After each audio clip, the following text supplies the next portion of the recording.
கர்த்தருடைய பரிசுத்த நாமத்தில் உங்கள் அனைவருக்கும் ஸ்தோத்திரம். பரீட்சையிலே படிக்க முடியுமா? நீதிமொழிகள் 13:4 சோம்பேறியின் ஆவியோ விரும்புகிறது, ஆனால் எதையுமே பெறுவதில்லை. உழைப்புள்ளவரின் ஆவி நிறைவு பெறுகிறது என்று பார்க்கிறோம். இங்கே படிப்பவர்களை பற்றி பார்க்கிறோம். பரீட்சைக்கு எப்படி தயாராகிறார்கள்? ஒரு மாணவன் தன் பரீட்சைக்கு எப்படி தயாராகிறார்கள்? அவர்கள் முதலில் ஒரு டைம் டேபிள் போடுவார்கள். எது ஈஸியான சப்ஜெக்ட், எது கஷ்டமான சப்ஜெக்ட் என்பதை முதல் அவர்கள் தெரிந்து கொள்வார்கள். அவர்களுக்கு நேரம், எந்த நேரத்திலே அவர்கள் காலை நேரத்தில் கடினமான சப்ஜெக்டை படிக்க வேண்டும், சாயங்கால நேரங்களிலே, இரவு நேரங்களிலே ஈஸியா இருக்கிற சப்ஜெக்டை படிக்க வேண்டும், இப்படி என்று அவர்களுக்குள்ள ஒரு டைம் டேபிள், கால அட்டவணையை அவர்கள் வகுத்துக் கொள்வார்கள். அவர்கள் தூங்காமல் அதிகமாய் தூக்கத்தை தியாகம் செய்து இரவும் பகலும் அவர்கள் பரீட்சைக்காக படிக்கக்கூடியவர்களாக இருப்பார்கள். அவர்களை பார்ப்போமானால் நமக்கே பாவமா இருக்கும். ஏனென்றால் தன்னை வரித்துக் கொள்வார்கள். இந்த உலகத்திலே அவர்கள் வாழ்ந்தாலும் கூட உலகத்துக்கு அவர்கள் ஏற்றாற்போல் வாழாமல் தன்னை தனிமைப்படுத்திக் கொள்வார்கள், தன்னை பிரித்துக் கொள்வார்கள்.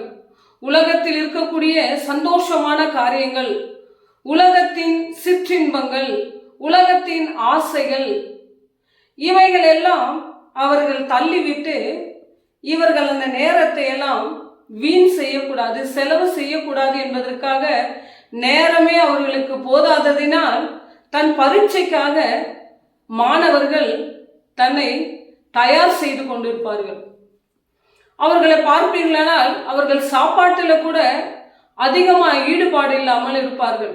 ஏனென்றால் அவருடைய நோக்கம், எண்ணம், அவருடைய ஆசை, இது எல்லாமே பரீட்சையிலே நான் அதிக மதிப்பெண்களை பெற்று தேர்ச்சி பெற வேண்டும், நான் உயர்ந்த ஸ்தானத்திற்கு போக வேண்டும், அடுத்த நிலைக்கு நான் போக வேண்டும், நான் மற்றொரு அவமானப்படக்கூடாது, நான் ஃபெயிலாகி வீட்டுக்குள்ள உட்கார்ந்து விடக்கூடாது, 4 பேர் என்னை கண்டு எள்ளி நகையாடி விடுவார்கள் என்ற எண்ணம் எல்லாம் இந்த பிள்ளைகளுடைய மனதிற்குள்ள போவதினால் இவர்கள் தன்னை எவ்வளவு மேக்சிமம் முடியுமோ அந்த அளவுக்கு அவர்கள் தன்னை வருத்தி கொண்டு அந்த பிள்ளைகள் படிப்பதை நாம் பார்ப்போம்.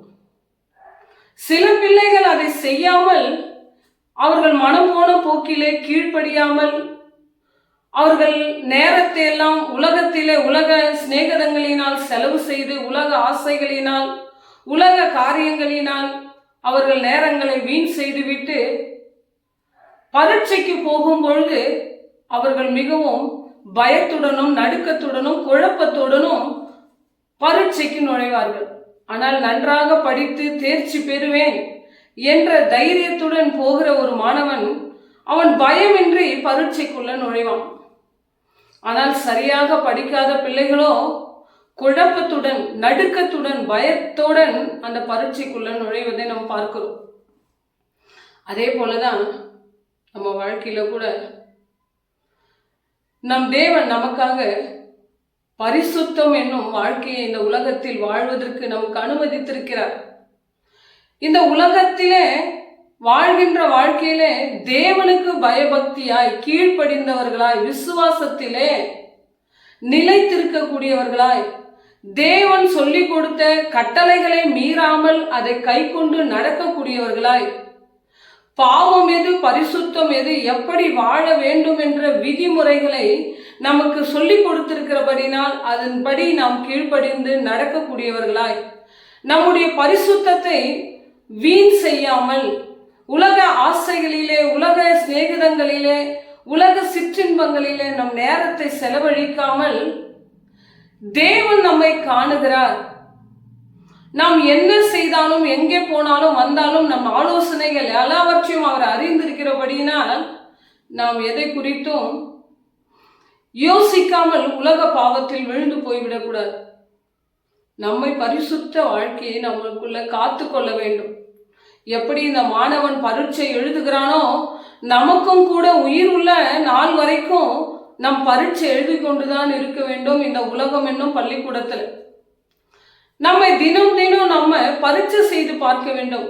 காலையிலிருந்து இரவு வரைக்கும் நான் எப்பேற்பட்டவளாய் இருந்தேன் என்று நமக்குள்ளே தெரியாத ஏதாகிலும் பாவங்கள் பிள்ளைகள் பரீட்சைக்கு தயாராகும் பொழுது அவர்கள் எழுதி பார்ப்பது உண்டு. அவர்கள் பிழைகளை மீண்டும் மீண்டும் சரி செய்து கொள்வது உண்டு. ஒரு ஆன்சர் எழுதும் போது அந்த ஆன்சர்ல மிஸ்டேக் வராமல் அவர்கள் சரி செய்து கொள்வார்கள், மீண்டும் மீண்டுமாய் எழுதி பார்த்து. அதே போல நம் வாழ்க்கையில கூட எங்கெல்லாம் தவறுகள் இருக்கிறதோ அதை திரும்பி பார்த்து நாம் சரி செய்து கொண்டு மற்ற இன்னொரு ஸ்டெப் எடுத்து நாம் வைக்கக்கூடியவர்களாக இருக்க வேண்டும். அதே பாவத்துக்குள்ளே மற்றவர்களுக்கு ஆக போவதுதான் நமக்கும் ஆக போகிறது என்ற எண்ணத்துடன் நாம் வாழக்கூடாது. ஏனென்றால் நாம் தேவனுடைய புத்திரர்கள் என்று அழைக்கப்பட்டிருக்கிறோம். நாம் தேவனால் வேர் பிரிக்கப்பட்டிருக்கிறோம். தாயின் வயிற்றில் அறிந்திருக்கிறோம். பரலோகத்தை சுதந்திரித்துக் கொள்ளும்படி தன் ஜீவனை நமக்காக கொடுத்திருக்கிறார் என்பதை மறந்து விடாமல் இந்த உலக சிநேகத்தால் உலக பாவங்களினால் நாம் அழிந்து போய்விடக்கூடாது. ஒவ்வொரு நாளும் நாம் வேத வாக்கியங்கள் வாசிப்பதினாலும் நாம் ஜெபிப்பதிலும் தேவனுக்கு கீழ்ப்படிவதிலும் அதை தியானிப்பதிலும் நம்முடைய உண்மையும் உத்தமத்தையும் பரிசுத்தத்தையும் பாதுகாத்துக் கொள்வதிலும் நாம் அப்போஸ்தலர்களை போன்று காணப்படக்கூடியவர்களாக இருக்க வேண்டும். தேவன் நீதி உள்ளவர், சத்தியம் உள்ளவராய் இருக்கிறபடியால் நாம் வாழ்ந்து கொண்டிருக்கிற இந்த உலகத்தில பாவங்கள் நம்மை சுற்றிலும் இருக்கிறது. எத்தனையோ பாவங்கள், பாவ சிநேகிதங்கள், கையில எல்லாரிடத்திலும் மொபைல் உண்டு, வீட்டுக்குள்ள டிவிகள் இருக்கிறது. இவைகள் எல்லாம் நம் நேரத்தை வீணடிக்கக்கூடியது. 24 மணி நேரம் நமக்கு கொடுக்கப்பட்டிருக்கிறது. இந்த 24 நேரத்துல நாம் என்ன செய்து கொண்டிருக்கிறோம்? தேவனுக்காக எவ்வளவு நேரம் கொடுக்கிறோம்? பிள்ளைகள் படிக்காமல் பரீட்சைக்கு ஊதாரித்தனமாய் சுத்திவிட்டு கடைசியில பரீட்சை நேரத்தில் கலங்குவதை போல நாமும் கூட நம்ம நேரங்களை எல்லாம் செலவழித்து விட்டு நாம் கடைசியில நாம் வாழ்நாள் முடியும் பொழுது நாம் நடுக்கத்துடன் உள்ளே நுழைய முடியாமல் தவித்து போய்விடுவோம் பிரியமானவர்களே. அதனால்தான் எப்பொழுதும் இந்த கிறிஸ்துவுக்குள் வாழ்கிற நாம் நம்முடைய வாழ்க்கையில பரிசுத்தத்தையும் தேவ நீதியும் சத்தியத்தையும் எப்பொழுதும் பத்திரமாய் பொக்கிஷமாய் பாதுகாத்துக் கொள்ள வேண்டும். நாம் எதையோ இந்த உலகத்தின் காரியங்களை பொக்கிஷங்கள் என்று அதை பாதுகாத்துக் கொண்டிருக்கிறோம். நமக்கு கொடுக்கப்பட்ட இந்த பரிசுத்தத்தை பாதுகாத்துக் கொள்ள வேண்டும். இங்கே லூக்கா 16:19 30 வரைக்கும் 31 வரைக்கும் வாசித்து பார்ப்போமானால், ஒரு ஐஸ்வர்யவான் அவன் இரத்தாம்பரம் ஆடை அணிந்து கொண்டு முத்துக்களால் அலங்கரித்து கொண்டு அவன் உயர்ந்த ஸ்தானத்தில் இருக்கிறான். அவனுடைய மேஜையில விழுகின்ற இந்த ரொட்டி துண்டுகளுக்காக உடல் எல்லாம் பருக்களால் நிரம்பப்பட்டு லாசர் என்னும் ஒருவர் அங்கே அந்த ரொட்டி துண்டுகளுக்காக அவர் காத்துக்கொண்டு அதை சாப்பிட்டு அவர் வாழ்வை வாழ்ந்தார் என்று. நாய்கள் எல்லாம் வந்து அவருடைய பருக்களை அவர் பருக்களை அது தொட்டு பார்த்து நக்கி கொண்டு இருந்தது என்று நாம் வாசிக்கிறோம். அப்பேற்பட்ட லாசர் ஒரு நாள் மரித்து போகும்பொழுது பரலோகத்தில் அப்ரஹாம் மடியிலே அவர் படுத்து கொண்டிருக்கிறார். ஐஸ்வர்யவானோ மரித்து போகிறான்.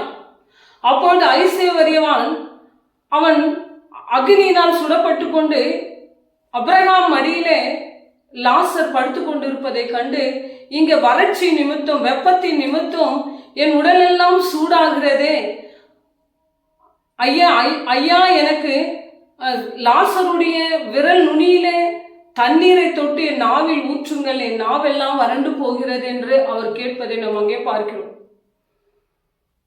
அப்பொழுது இது உங்களுக்கும் எங்களுக்கும் உள்ள நடுவிலே ஒரு பாலம் உண்டு, வரவும் முடியாது போக முடியாது என்று அப்ரஹாம் சொல்வதை நாம் அங்கே பார்க்கிறோம். அப்ரஹாமை அவர் பார்க்கிறார்.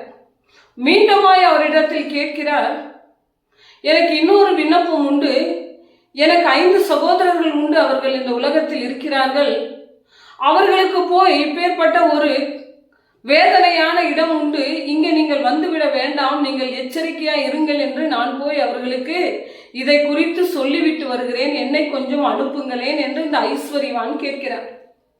அப்பொழுது அங்கே மோசேயின் நியாயப்பிரமாணம் உண்டு, அங்கே சுவிசேஷம் அறிவிக்க எல்லாரும் உண்டு, இங்கே வந்தவர்கள் போக முடியாது என்று அவருக்கு சொல்லப்படுகிறது.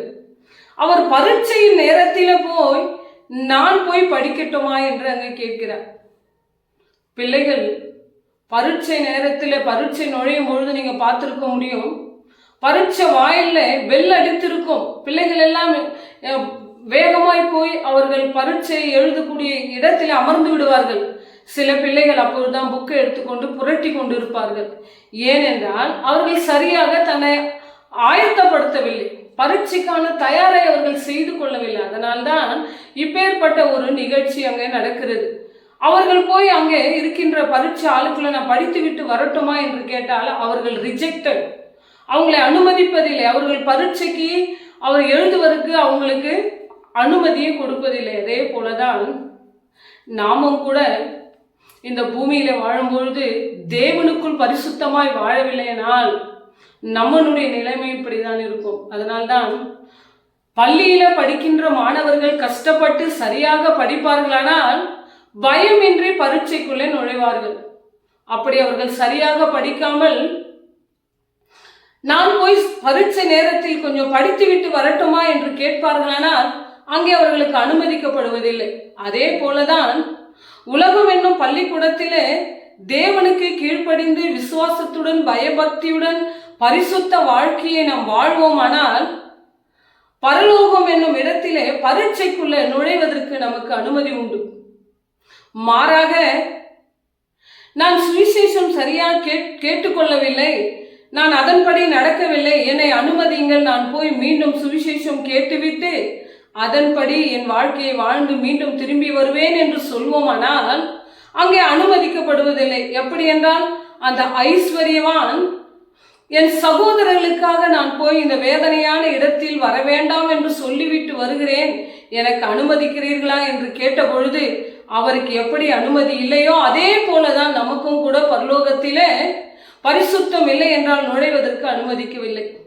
ஆதலால் நம் வாழ்விலே நாம் உயிர் உள்ள வரையில தேவனுக்குள் நிலைத்திருந்து பரிசுத்தம் என்னும் இந்த பொக்கிஷத்தை பத்திரமாய் பாதுகாத்துக் கொள்வோமானால் பரலோகம் என்னும் இடத்திலே பரீட்சையில நாம் ஈஸியாக நுழைந்து விடுவோம். பிரியமானவர்களே, கர்த்தர் தான் இந்த வார்த்தைகள் எல்லாம் ஆசீர்வதிப்பாராக.